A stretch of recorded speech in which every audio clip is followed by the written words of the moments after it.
За сайд нарын ярьж хэлж байгааг сонслоо. Үнэхээр одоо эмгэнэлтэй байна. Хаанхын хүмүүс орж ирээ суулцсан юм. Би одоо та нарын ярьж байгааг сонсоод үндэ гайхаж жигжил сайдаа.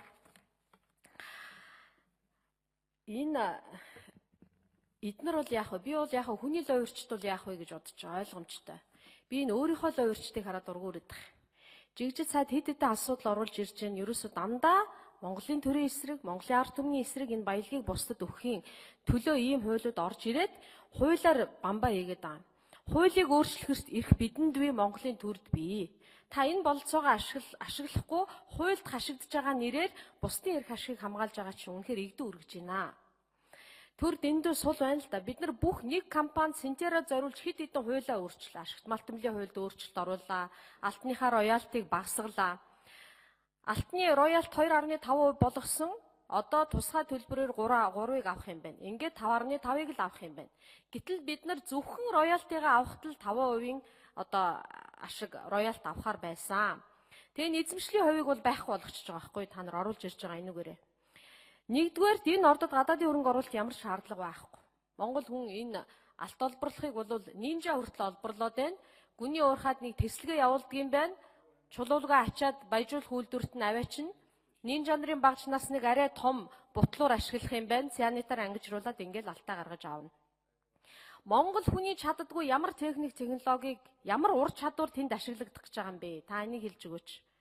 Иргэдийн санал асуулга намайг хэрэг тосхон мандал сумын иргэдийг заал дүүрэн цуглуулад уулзахад 100% ноён уулаа ухуулахгүй гэж хэлсэн. Ямар нэр устай, ямар хүмүүс энэ ноён уулыг ухуулах нь зөв юм бэ гэсэн юм бэ? Та нар энэ нэрийг зарлал. Мандал сумынхныг тэр чигээр нь гүтгэж болохгүй. Та нар саналыг худлаа гаргасан байна гэж би бодож байна. Цэвдгийн судалгаа та нар хийлгээгүй юм байлээ. Тэр байтугай цэвдгийн судалгаа нэг өдөр ажиллаж очисон тайлангийн та сая уншаад ах шиг байна. Монгол орны бүс нутаг тэр чигээрээ энэ цэвдэгтэй.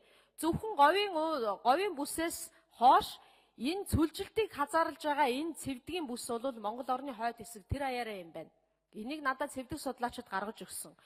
Дорн Сибирийн цэвдгийн яг зах хэсэг маш эмзэг, маш мэдрэмтгий цэвдэг, өчүүхэн төдий газрын өөрчлөлтөнд эвдэгддэг ийм цэвдэг.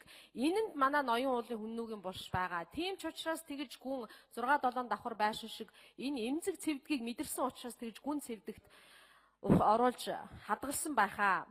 Тэгэхээр энэ цэвдгийн судалгааг хийлгэхийн оронд харин цэвдэг судлаачид нь танаа тэр Синтерагийнхан чинь та нар цэвдэггүй гэд бичиг хийгээд өгчхөө гэж 3 хүнээс гуйсан байлээ. Гуруула баталж ийлээ. Ийм ичхүр санжуургүй компанид Монголын төрд оромжлуулж энэ гэрээг хийж болохгүй гэдгийг хэлмээр байна. Мөнгөн урсгал үр өгөөж гэд нэг гоё үн яриад ах юм. Мөнгөн урсгал үр өгөөжийн төлөө биш, бид нар хуримтлалын төлөө хуримтлал үүсгдэг ноогдол ашигын төлөө явах ёстой. Таны ерөө чинь бид нар яагаад ингэж эдийн засгийн үр ашгаа монголчууд амьдралаа сайжруулж чадахгүй байгаа хуримтлал үүсэхгүй байна гэж та сая хэллээ шүү дээ. Мөнгөн урсгал бол хуримтлал биш. Харин дивиденд ноогдол ашиг бол хуримтлал аа. Ийм хуримтлалын төлөө хөрөнгө оруулагч ч явдаг. Ийм ноогдол ашигын төлөө Монголын төрч явах ёстой. Гэтэл та нар бол энэ одоо ноогдол ашигын төлөө явахгүй байна л да. Яа энийг одоо юу гэж тайлбарлах юм бэ? Та нар Монголын төр 70 тэрбумын ашигтай л гээд ах юм. Яг эн чинь зүгээр нормальны үн цэнээр нь бодоход дор хаяж 1.2 их 80-ийн ноогдол ашиг авч болохоор одоо байгаа хуулиараа ийм дүр зураг харагдаж байхад та нар яаж 70 тэрбум гэж оруулж ирээд байгааг чинь би бүр гайхаад байна. Энэ тооцоогоо хэлж өгөөч. За хариулъя чигжсэг. Их тодорхой тоонууд хэллээ шүү дээ. За уян гишүүний асуултанд хариулъя.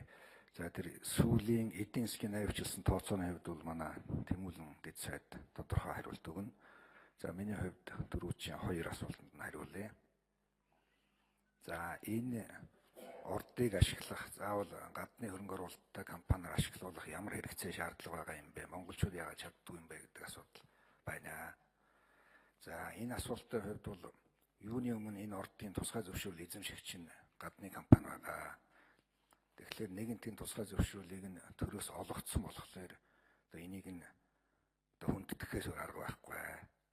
Хоёрдугаарт энэ тусгай зөвшөөрөл эзэмшигч компани бол бороогийн урахад үйл ажиллагаа явуулж байсан туршлагатай. За дээр нь тэнд бас тодорхой байгууламж нь байж байгаа, тоног төхөөрөмж нь байгаа, үйлдвэрлэлийн бааз нь байгаа. Ийм болохоор маш хурдан эдийн засгийн эргэлтэнд оруулах боломжтой гэж бид харж байгаа юм аа. За мөн түншлэн энэ ордыг одоо хурдан ашиглахгүй бол бороогийн одоо орд дээр ажиллаж байгаа монгол ажилчид ажилгүй болохоос ийм аюул нүүрлээд байгаа. Тэгээ энэ эдгээр одоо зүйлүүдийг бодолцоод энэ компани үйл ажиллагааг явуулах нь зүйтэй юм аа гэж бодсон. Гэхдээ Монголын төр оролцож хамтран ажиллах ёстой гэсэн ийм одоо байр сууриас бид энэ төслийг дэмжиж хамтран ажиллаж байгаа болох юм аа. За цэвдгийн хувьд бидэнд Шинжлэх ухааны академийн геофизик, геоэкологийн хүрээлэнгээс Сэлэн аймгийн Мандал сумын нутагт орших Гацууртын ордын мөнх цэвдгийн анхдагч ажиглалтын тайлан гэж ийм нэлээд хэдэн хуудас тайлан ирүүлсэн байгаа. За энэ дээр бид тэр тайлангийн дүгнэлт хэсгийг бол уншиж танилцуулсан байгаа. За ингээд энэ дүгнэлтээс эргээд харахад бол за тухайн талбайд нь бол өрөмдлөг геофизикийн хэмжилт судалгаад наривчлан гүйцэтгэх шаардлагатай гэсэн ийм дүгнэлт байгаа юм аа. Энийний дагуу одоо хөрөнгө оруулагч талд хэлж ийм судалгааг бол хийлгэхээр одоо бодож байгаа гэдэг хэлээ.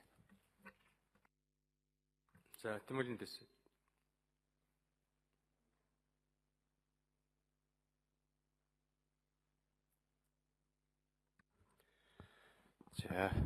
За уянгаа гүшүүний асуултанд хариулъя. Тэгээд ер нь энэ төсөл маань бас би дахиад ер нь хэлье. Нийт өрөө одоо эдийн засгийн өргөөжтэй одоо ашиглах боломжтой нөөц нь бол 50 тонн байгаа. Энэ маань бол одоо нэг унц алтны үн маань бол 1300 хам доллар ахт бол нийтдээ бол 1.7 тэрбум долларын борлуулалтын орлого гэж. Үүнээс бол бид нар бол үйл ажиллагаа хөрөнгө оруулалтын зардал гэдэг энэ маань бол 1.2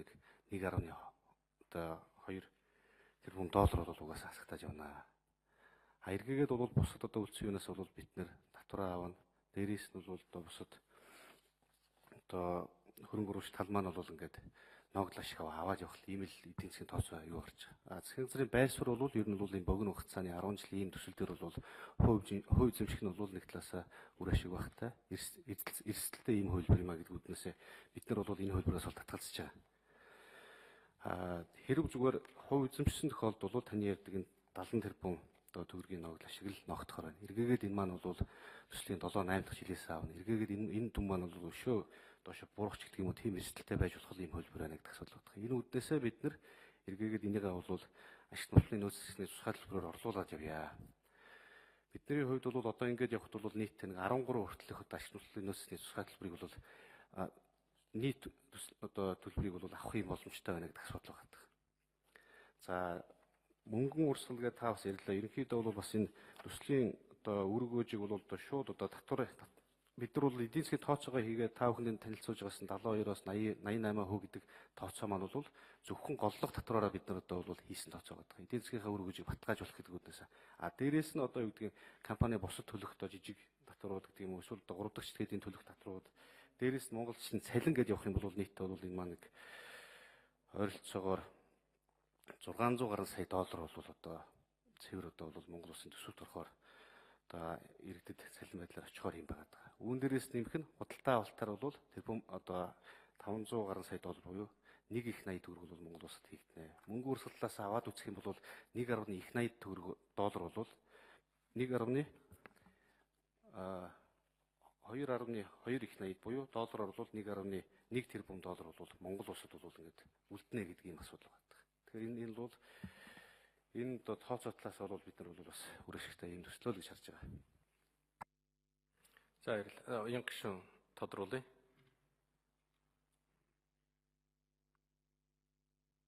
Тэмүүлэн. Жигжид сайд өнөөдөр энд байгаа олон хүн Монгол орон хүндрээд тартагдаа тулахад чивт хоёр бол нуруундаа авч явна. Би чамайг ийм хөгийн битээ хийгээсэ гэж бодож чинь. Чи бол залуу хүн. Худалдан авалт цалингаар хуримтлал үүсдэг юм аа. Сая наа жигжид сайд чинь хэллээ шүү дээ.